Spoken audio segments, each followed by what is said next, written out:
저도 굉장히 지금 떨립니다.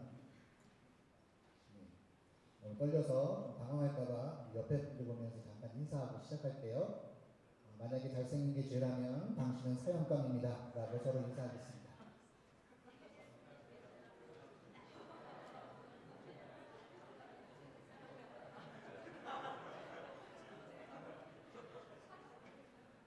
네, 믿음의 눈을 보이면 그렇게 보여요. 저희 교회는 그 7층에 그 목회자 가정들이 같이 살고 있어요. 그래서 굉장히 친하고 또 유대감도 있고 또 소식들도 쉽게 전파되는 장점과 단점을 두루 갖추고 있는데 요즘에 7층에서 굉장히 핫 이슈가 되는 인물이 있습니다. 누구인가 하니 장모 씨 아들 고윤성 군이라고 우리 청량부서 계시는 장 목사님 아들 장윤성 형제가 요즘에 7층에서 굉장히 핫 이슈예요. 일단 딱 보면 얼굴이 동글동글하고 또 너무너무 귀엽고 저희 집에서는 찾아볼 수 없는 동그란 눈동자라는 유전자를 갖고 있기 때문에 많은 사람들이 볼 때마다 이 아이가 너무나 사랑스럽고 너무나 예쁜 거죠. 저희 아내도 동일한 마음이었던 것 같아요. 아이가 너무나 사랑스러운 마음에 아이를 안는 순간 헉 소리 나더니 저희 집에 와서 이야기하더라고요. 안기에는 조금 힘들더라. 그래서 이제 넷째를 낳는 거는 좀 어렵지 않겠냐 뭐 이런 이야기를 했던 기억이 있습니다. 왜 그렇겠습니까? 보면 예쁜데 막상 키울 때는 힘들기 때문에 힘든 점이 있기 때문에 그런 이야기를 한 게 아닌가 생각합니다. 저희 집이라고 해서 힘든 점이 없는 것은 아닙니다. 물론 저희는 막내가 6살이라서 윤성 형제에 비해서는 사뭇 성장을 자랑하고 있지만 저희 집에도 굉장히 육아의 어려움들이 있어요. 우리 결혼하는 청년들에게 제가 이런 이야기를 해서 결혼에 대한 부정적인 인식이 심겨질까 두려운 마음이 있기도 하지만 말씀을 드리자면 저희 집 자녀들이 짜장면을 너무나 좋아하는데 제가 짜장면을 요리해서 주면 이 아이들이 정말 맛있게 짜장면을 먹고 그릇을 깨끗하게 치우는 그런 일이 절대 일어나지 않는다는 거죠. 먹으면서 입에 묻히고 바닥에다 흘리고 또 서로 더 달라고 싸우기도 하고 그래서 밥 먹을 때 혼나고 밥 다 먹고 혼나고 그리고 마지막에는 내가 다시는 너희에게 짜장면을 끓여주지 않겠노라는 아버지의 선포가 있게 됩니다. 자, 아이들에게 좋아하는 짜장면인데 이것을 먹는 과정은 아이들이 생각했던 것만큼 행복하지만은 않은 것 같아요. 왜 그렇습니까? 어떤 분들은 아빠의 성격이 이상했다라고 이야기하겠지만 저는 단호하게 말씀드리기를 아직 이 아이들이 짜장면을 깔끔히 먹을 수 있는 자격과 훈련이 되지 않았기 때문이라고 이야기 드리고 싶습니다.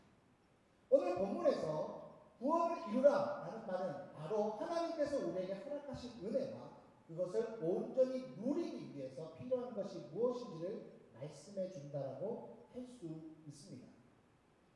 무슨 의미냐면요. 사실 우리가 구원을 이야기할 때 어떤 느낌 오십니까? 구원 받은 거잖아요.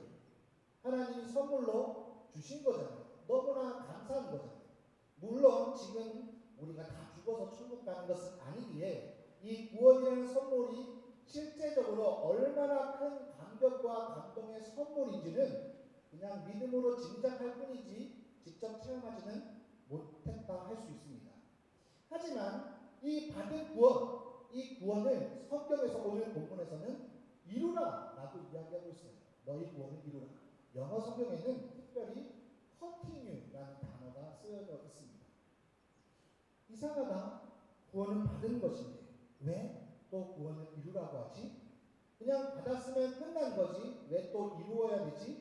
이루기 위해서 내가 치러야 될 대가와 희생은 좀 나를 힘들게 하는 것은 아닐까라는 생각이 들 수 있다는 거예요. 마치 아이들에게 짜장면을 끓여주지만 이 아이들이 그에 걸맞게 준비되지 않으면 그 시간이 행복하고 맛있고 즐거운 시간이 될 수 없는 것처럼 하나님께서 우리에게 구원을 주신 것은 이 구원의 선물을 그냥 받아 누리는 데서 끝나는 것이 아니라 이루어감으로 완성해감으로 더 큰 은혜를 경험하라는 하나님의 사랑의 계획이 숨어있기 때문은 아닐까라는 생각을 하게 됩니다.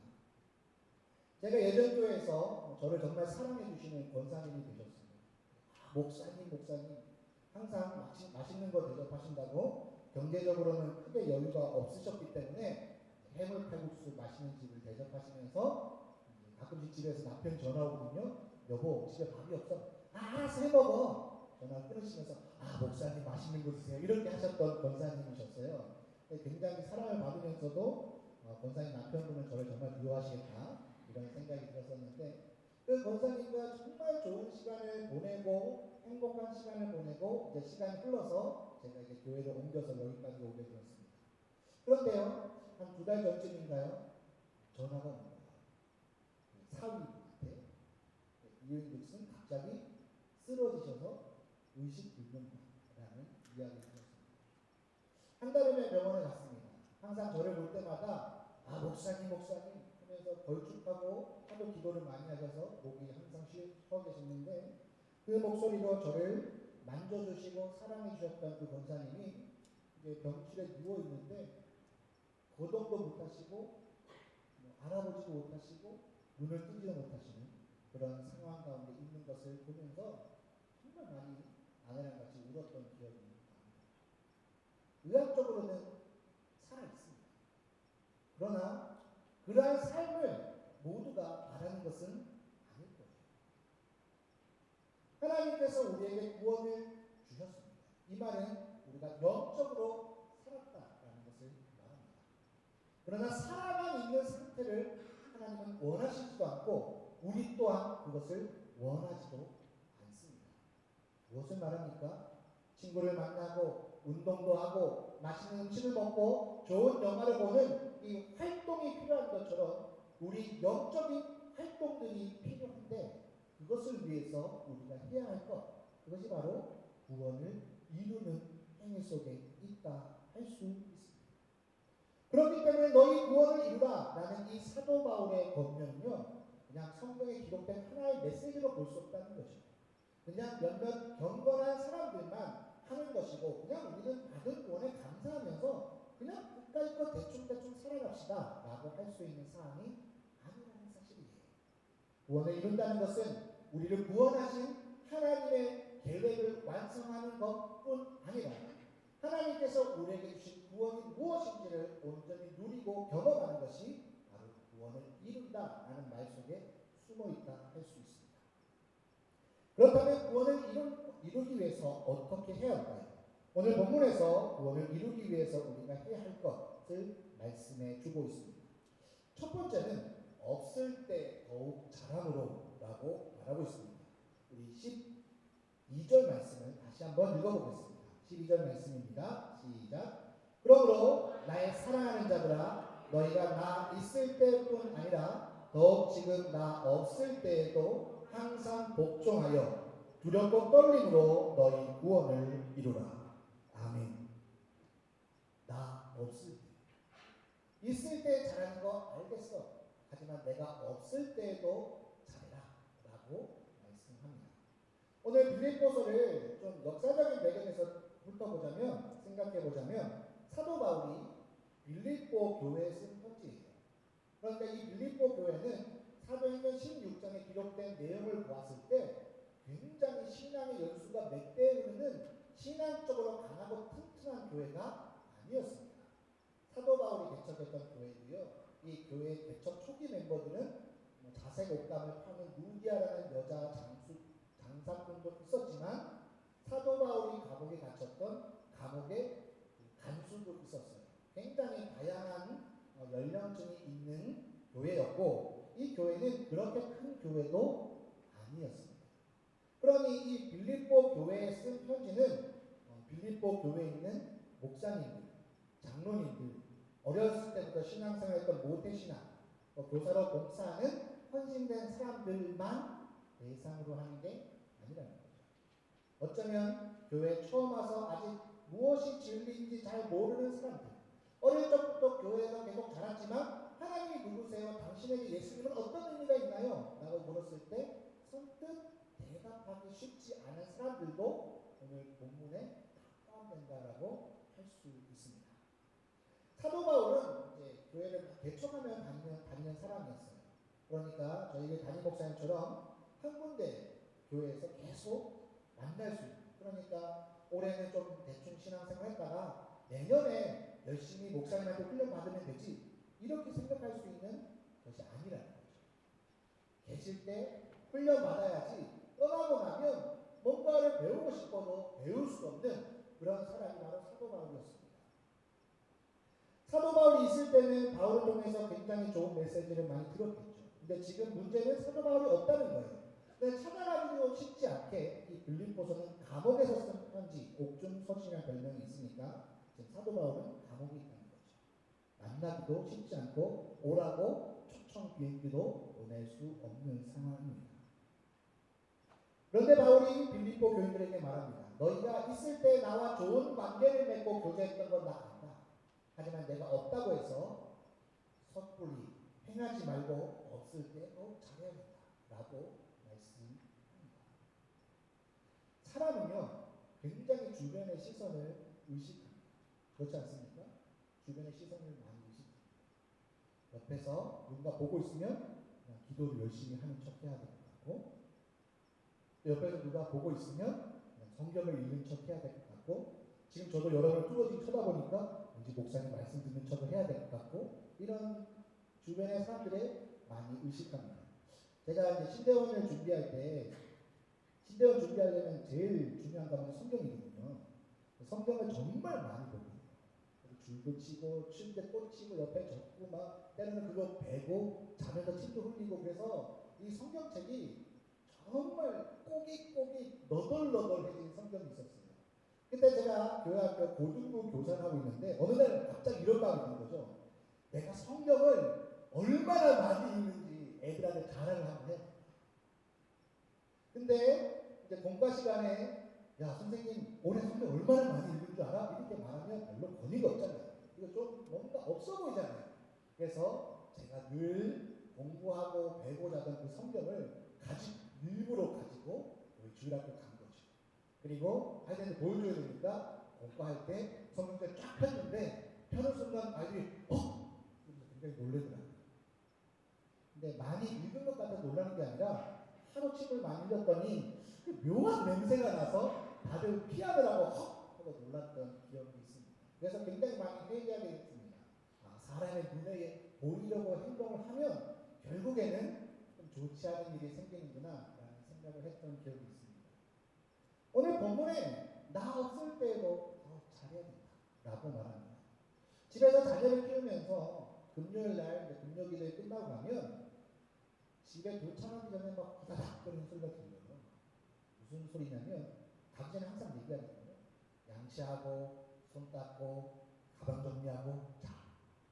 근데 엄마 아빠가 없으니까 이 아이들이 잘 리가 있습니까?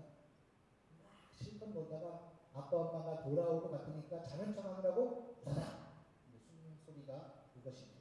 그러나 거기 마루에 널려져 있는 귤껍데기와 뭐 이런 여러 가지를 보면 자지 않았다는 걸 분명히 알 수 있는데 아이들은 이제 마치 엄마 아빠가 없을 때도 말을 잘 순종하며 잤던 것처럼 행동하는 모습을 볼 수 있습니다.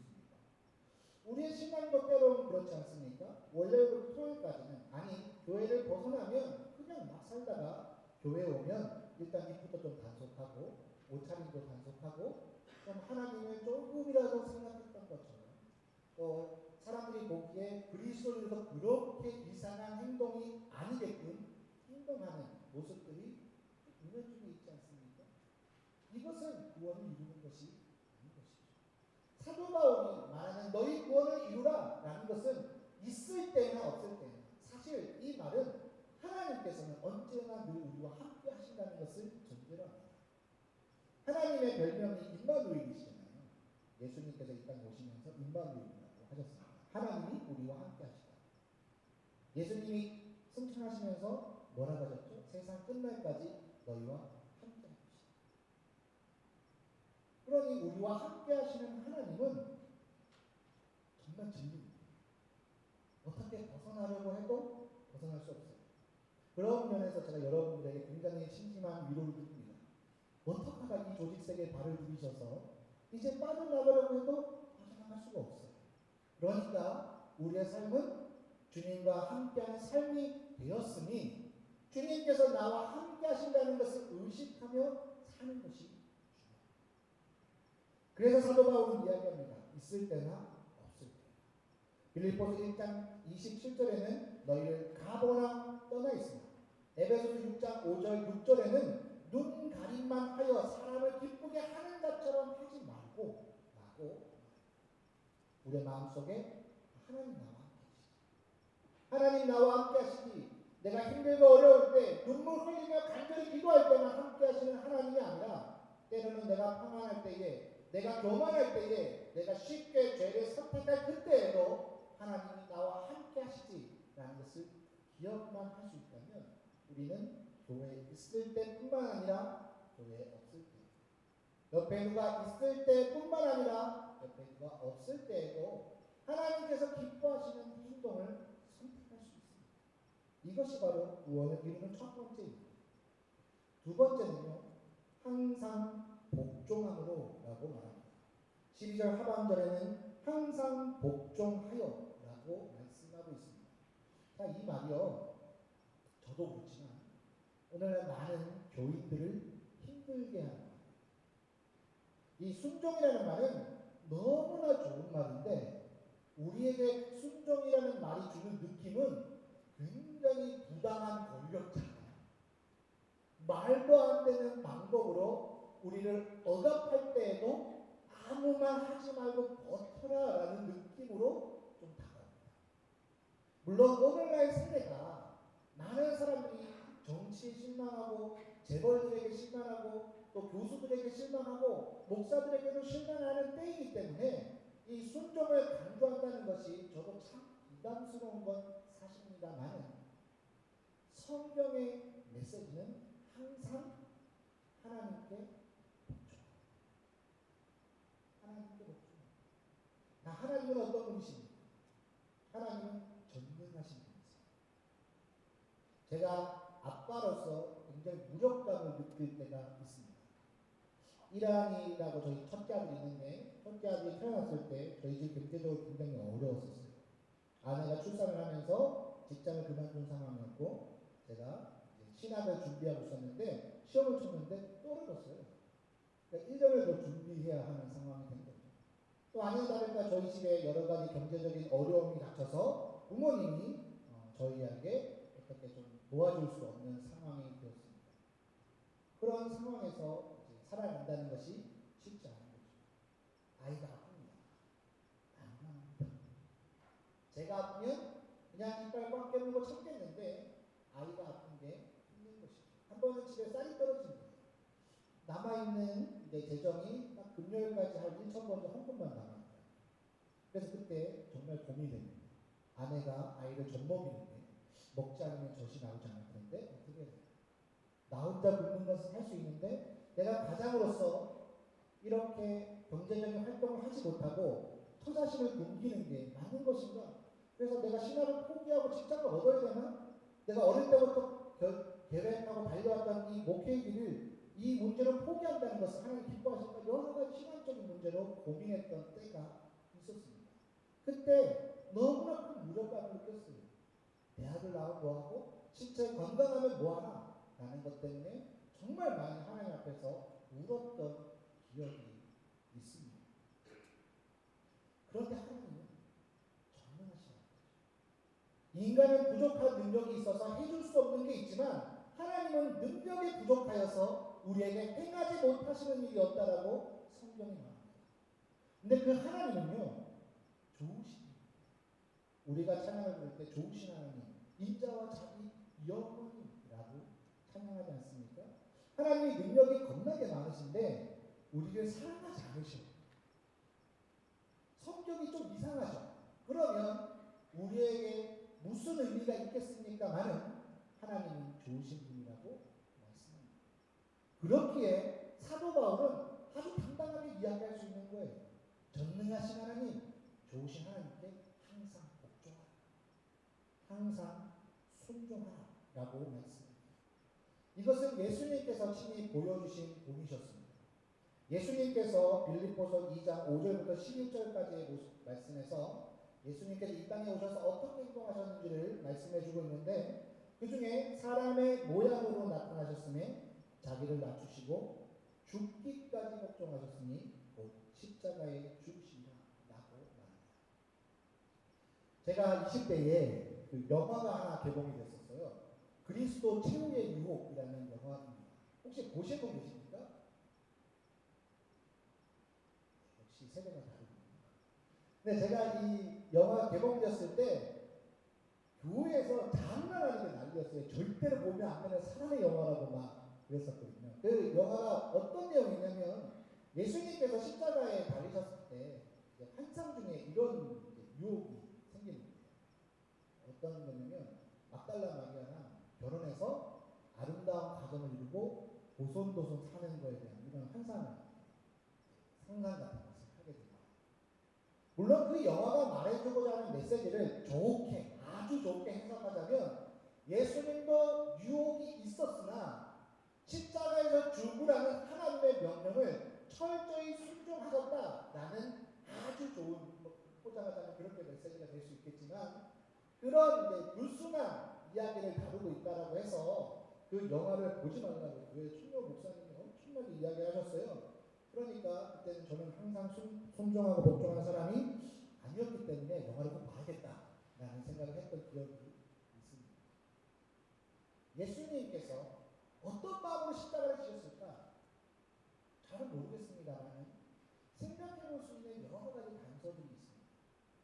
예수님이 십자가에 달리셨을 때 사람들이 예수님을 향해 이렇게 말씀합니다. 우리를 위해서 십자가를 지시는 예수님의 사랑에 너무나 감사합니다. 내가 거기에 달려 죽어야 되는데 나 대신에 십자가를 지셔서 너무나 감사합니다. 라고 말하지 않고 야, 너 메시아야? 한번 내려와봐 믿어줄게.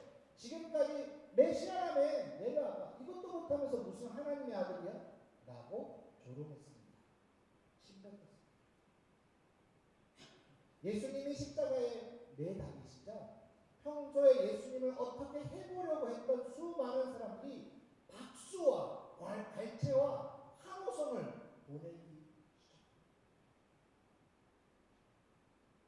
예수님이 인간의 몸을 입고 오신 이유가 바로 저와 여러분을 위해서 오셨는데 아무도 예수님이 죄 없이 십자가에 지셨다는 것을 인정하지 않는 그런 상황입니다. 그렇다면 예수님이 유혹이 없으셨겠습니까? 성경에 보면 시험은 당하셨으나 죄는 없으시다 라고 말씀하시는 걸 보았을 때 예수님에게도 유혹은 충분히 있을 수 있다는 것이죠. 그러나 예수님은 무엇을 선택하셨냐면 복종이라는 것을 선택하셨습니다. 그 모습을 우리에게 본으로 보여주신 것이죠. 이제 사도 바울은 예수님의 그 모습을 담겠노라고 고백합니다. 그래서 빌립보서 1장 20절에서 21절에 보면 살든지 죽든지 내 몸에서 그리스도가 존귀되게 하려 하니 이는 내게 사는 것이 그리스도니 죽는 것도 유익합니다. 내가 가지고 있는 학식, 내가 가지고 있는 권력, 사도 바울은 헬라어에 능통한 자, 아주 언어적으로 출중한 자였습니다. 그는 날 때부터 로마 시민권자였습니다. 아주 소수의 사람들만 누릴 수 있는 특권이었습니다. 또 그는 가만히 있으면 유대에서 굉장히 성공한 지도자 사내들인 공의 회원이 될 수 있는 상황입니다. 그것도 최연소로. 사도 바울을 가르쳤던 가말리엘이라는 사람은 그 유대 랍비 중에 최고 중에 최고라고 불리는 사람이었습니다. 그러나 그 모든 것을 포기하고 내가 이렇게 감옥에 갇혀서 이제 죽을 것 같은데 아마 죽게 될 것 같은데 이럴 일을 선택하는 것은 예수님 때문이다 라고 말씀합니다. 2장 17절 18절에도 내가 나를 관제로 드릴지라도 나는 기뻐하고 너희 우리와 함께 기뻐하리니 라고 말합니다. 관제라는 것은요 제사 때 제물을 드리는 거예요. 그 말은 죽는다는 것을 말합니다. 사도 바울은 끝납니까? 아니요. 오늘 우리가 믿고 있는 이 기독교는요 예수님을 따라 죽기까지 복종했던 사람들의 희생 때문이었습니다. 그 중에는요 6살, 6개월, 1살짜리 아이들도 포함하고 있다는 사실. 내 이해관계, 내가 원하는 것, 내가 하기를 즐거워하는 것, 이것을 순종하는 것은 어렵지 않습니다. 하지만 내가 가지고 있는 기득권, 나의 현재의 편안함을 희생하면서까지 복종하는 것은 쉽지 않습니다. 그러나 우리가 항상 복종하라 이 명령에 순종할 수만 있다면 그리하여 우리의 구원을 이룰 수만 있다면 우리를 통해 일하시는 하나님의 역사는 분명히 달라진다는 사실입니다. 자, 설교에서 제가 제일 좋아하는 단어 마지막으로 구원을 이루는 방법은 두렵고 떨림입니다. 두렵고 떨림. 이거는 공포를 말하는 건 아니에요. 하나님을 볼 때 아주 공포스러운 분이 계십니까? 두렵고 떨림. 제가 한 7년 전쯤으로 기억합니다. 그 여름에 청년들하고 이제 사역을 할 때 여름에 수련회가 있고 해외 이번에 베트남 갔다 오셨죠? 해외 선교가 있고 또 하나는 이제 국내 봉사가 있었습니다. 그래서 농촌에 좀 어려운 교회 가서 거기에서 도배도 하고 농활도 하고 전도도 하고 교회학교도 하고 이렇게 하는 활동을 합니다. 그래서 청년들을 데리고 갔었는데 그 월요일부터 시작해서 금요일까지 있게 되는데 한 수요일날 새벽이었거든요. 아침에 항상 모여서 큐티하고 시작합니다. 근데 시간이 되었는데 일단 청년들이 나타나지 않는 거예요. 물론 피곤했겠죠. 이틀이나 지났으니 또 안 하던 이제 농사를 해야 되고 도배를 해야 되니까 얼마나 힘들었겠습니까? 그 마음은 충분히 이해합니다. 시간이 한 2분, 3분 지나니까 청년들이 한 명씩 들어오기 시작하는데 머리를 말리면서 들어오더라고요. 특히 자매님들이 더우시니까. 그리고 자 말씀을 나누겠습니다 라고 했더니 이제 성경책을 몇 명이 안 갖고 와서 옆에 사람하고 나눠서 보더라고요. 제가 그 모습을 보면서 이건 좀 아닌 것 같다 라는 생각을 했습니다. 그래서 잠깐 한 1분 정도 묵상으로 기도한 다음에 청년들한테 이렇게 말했습니다. 다들 머리 박아. 혹시 아세요? 머리 박아? 아마 군대 갔다 온 남자들은 좀 알 것 같아요. 그리고 한 형제한테 시간을 재라고 하고 시켰어요. 하면서 굉장히 두려운 마음이 있었습니다. 교회가 군대야 이거 왜 시켜? 이렇게 따지면 어떨까? 뭐 이런 여러 가지 생각. 그래서 하다가 한 5분쯤 지난 것 같아가지고 그만 시키고 형님한테 물어보니까 1분 50초 정도 지났다고 하더라고요. 그걸 보면서 제 마음 참 소심하구나 이런 걸 좀 깨닫게 됐는데 그걸 했던 이유는 뭐냐면 새벽의 묵상 시간은 하나님과의 만나는 시간이에요. 아침에 일어나서 머리 감을 시간이 있는데 하나님과 만나는 시간은 대충 여기는 모습이 뭔가 아니겠다라는 생각이 들었던 거죠. 특별히 그 자리는 어떤 자리입니까? 하나님의 사랑으로 섬기겠다고 나온 자리인데 어쩌면 이들 생각 속에 하나님의 사랑은 온데간데없고 내가 이렇게 사랑으로 섬기는 정말 헌신된 사람 아니야? 그러니 나를 위해서 머리 감고 좀 수고하는 거 이건 투자할 수 있잖아 라고 생각하는 것 아니야? 이런 마음이 있는 것처럼 너무 강하게 느껴져서 머리가 이렇게 식었던 거죠. 감사한 것은 그 일이 끝나고 나서 팀 리더들이 저한테 와서 정말 적합한 효과였습니다. 뭐 이렇게 이야기를 해줬습니다. 물론 저를 되게 위로하느라고 했을 수도 있겠지만 그리고 그 다음날부터 아이들이 얼마나 행동이 빨라졌는지 너무너무 감사하게 됐다라는 이야기를 몇몇 청년들에게 받았습니다. 물론 저에 대한 불평은 저한테는 하지 않겠죠. 하나님 앞에 나아가는 것은 그냥 대충 나아가는 게 아닙니다. 하나님이 우리를 사랑하신다고 해서 우리의 모든 행동을 기뻐하시는 건 아닙니다. 우리는 때로는 엄마에게 이야기하듯이 하나님은 우리를 사랑하시니까 목사님은 나를 이해해 줄 것 같으니까 교회 일을 할 때나 하나님 앞에 나아가는 자리를 너무나 사소하고 대충대충으로 생각하지는 않습니까? 청년부 예배 1시의 자리 만약에 이 자리가 여러분의 일생일대의 면접의 자리라면 지금과 같은 마음으로 오시겠습니까? 만약에 이 자리가 우리가 영원한 생명을 결정하는 천국과 지옥을 결정하는 심판의 자리라면 우리가 이러한 마음으로 올 수 있겠습니까? 하나님은 말씀하십니다. 사도 바울 통해 말씀하십니다. 두렵고 떨립니다. 제가 머리박이를 시킨 이유는 그 청년들이 미워서가 아니에요. 너희 한번 골프 먹어봐라. 왜 나만 일찍 와서 기다려야 되냐? 너희는 좀 일찍 나오면 안 되냐? 이런 마음이 아니었습니다. 그 일을 통해서 두렵고 떨리는 마음으로 하나님 앞에 나오기를 바랬던 그런 마음이 있었기 때문에 그렇습니다. 그래서 사도 바울은 이야기합니다. 두렵고 떨림으로 너희 구원을 이루어라. 고린도전서 9장 27절에 사도 바울이 이렇게 기록합니다. 내가 내 몸을 복종하게 하면 내가 남에게 전파한 후에 자기가 도리어 거듭이 될까? 내가 열심히 전함으로 내 말을 듣던 사람들은 예수님 믿고 천국 가는데 나중에 하나님이 나 모르신다는 이야기하면 어떡하지? 그러니 나는 두렵고 떨림으로 더 하나님을 위해서 헌신하리라 하는 다짐이 바로 사도 바울의 다짐이죠. 사도 바울이 구원에 확신이 없어서 이 말씀을 썼다라고 생각하십니까? 아니요. 하나님 앞에 나아가는 것은 정말 두렵고 떨리는 일입니다. 물론 그날이 속히 오기를 바라진 않지만 우리는 언젠가 다 하나님의 심판대 앞에 섭니다. 그때 우리의 모든 행동들은 다 드러나게 됩니다. 물론 또 다른 생명책이 있어서 예수님 믿음으로 우리는 구원받은 백성이 되겠지만 그 심판대 앞에 섰을 때 하나님 앞에 사람들 앞에 무엇보다 나에게 부끄럽지 않도록 두렵고 떨림으로 살아가야 합니다. 오늘 말씀을 정리합니다. 구원받은 것은 너무나 감사합니다. 하지만 그것이 끝이 아니라 우리는 구원을 이루어 가야 합니다.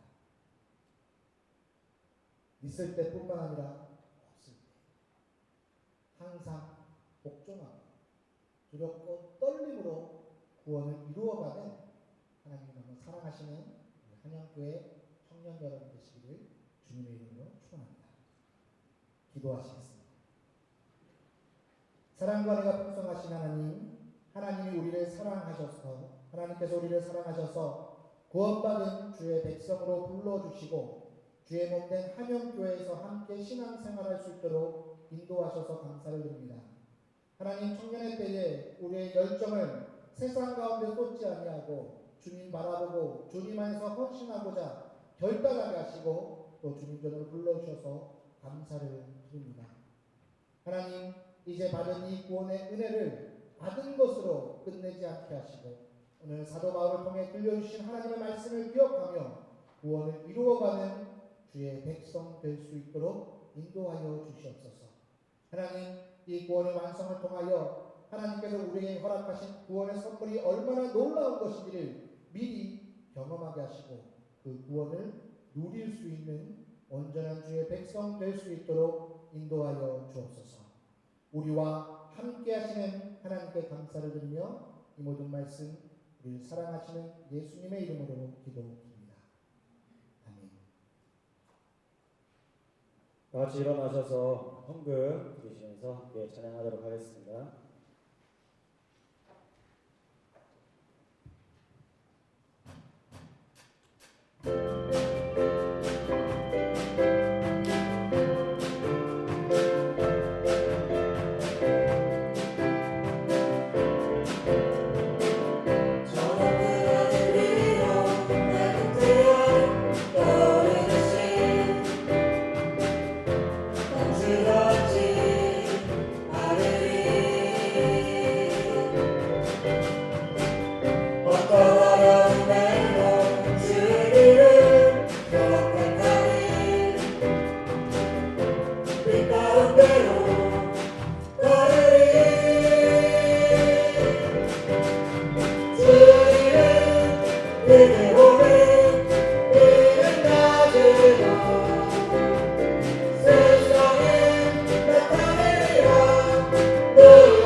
바로 나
능력으로 일어나리라.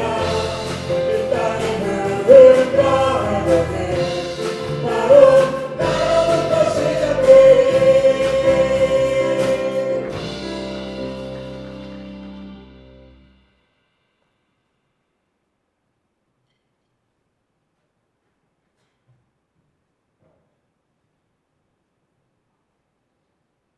하나님께서 우리를 사랑하셔서 오늘 주님 전으로 불러주시고 또 주님 전에 나올 때에 빈손으로 나오지 아니하고 또 예물 구별하게 하여 주심을 감사를 드립니다. 하나님, 이 예물 가운데 우리의 간절한 정성과 사랑과 또 기도 제목을 하나님께 올려드립니다. 아버지 뜻에 합당하게 응답하여 주시고 주님 응답하셨을 때 더 큰 감사와 영광으로 하나님께 고백하는 우리 귀한 하나님의 청년들 될 수 있도록 인도하여 주시옵소서. 하나님, 우리 세례기스 같은 귀한 청년들을 기억하셔서 참으로 힘들고 어려운 시기에 살고 있습니다. 하나님, 대학 입시의 모든 문제 하나님께 맡겨드리오니 좋은 대학과 좋은 학과 무엇보다 하나님께서 기뻐하시는 비전을 발견할 수 있도록 도와주시고 우리의 생각과 다를지라도 난망하지 않고 믿음 가지고 끝까지 달려가 결국엔 하나님께서 허락하시는 놀라운 승리를 맛보는 복의 주인공 될 수 있도록 인도하여 주시옵소서. 하나님, 학업 가운데 있습니다. 지혜와 총명을 주셔서 넉넉히 감당하게 하시고 미래를 준비하는 이 자리 헛되이 쓰지 않도록 도와주시옵소서. 하나님, 취업의 문을 두드립니다. 하나님께서 허락하신 귀한 곳 허락하실 터인데 조급하지 않고 인내함으로 하나님의 응답을 경험하는 정말 기다릴 줄 아는 응답받은 백성 될 수 있도록 도와주시옵소서. 하나님, 믿음의 배우를 놓고 기도합니다. 하나님께서 허락하신 귀한 만남의 복을 누리게 하여 주시고 또 우리의 가족의 구원의 문제와 가족의 건강의 문제 또한 하나님께 올려드리오니 아버지 하나님 신실하게 응답하여 주시옵소서. 힘들고 어려울 때 예물 구별하여 줄 손길들을 기억하시고 하나님께서 말할 수 없는 은혜로 채워주시고 하나님 무엇보다 하나님께서 채워주심으로 말미암아 부족함이 없는 은혜를 누릴 수 있도록 인도하여 주시옵소서. 지금은 우리 주 예수 그리스도의 은혜와 하나님 아버지의 무한하신 사랑과 성령님의 교통하심이 이제 받은 구원을 감사하면서 구원을 이루기 위해 달려갈 주의 백성들에게 늘 함께하여 주시기를 간절히 축원하옵나이다. 아멘.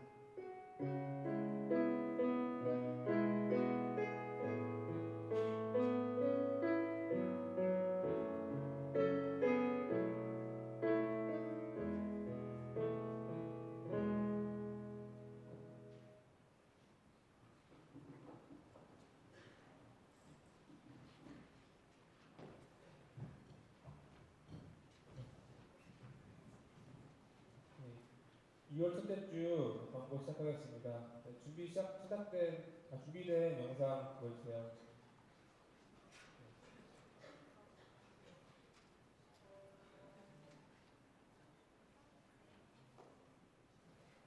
네, 이런가요?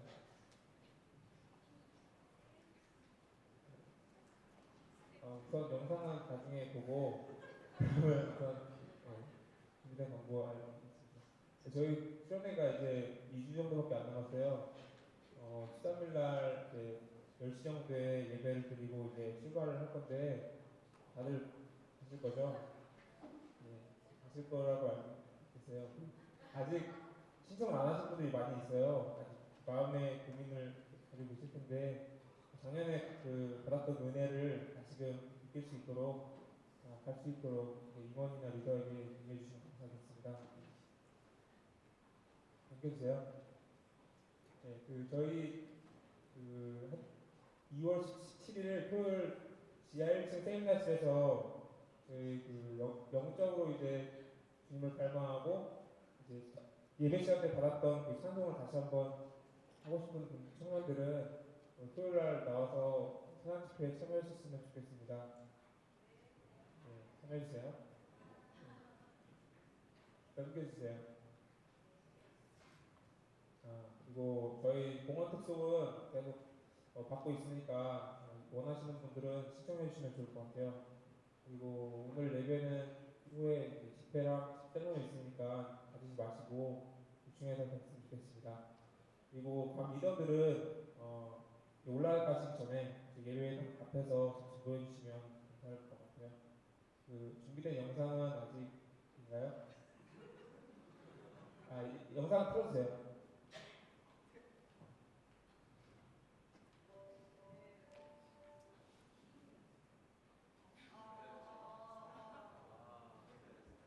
알겠습니다.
저희 그 주변에 풍성한 먹거리랑 이제 은혜로운 시간이 될 것 같으니까 다 참여하셔서 은혜 받으시면 좋겠습니다.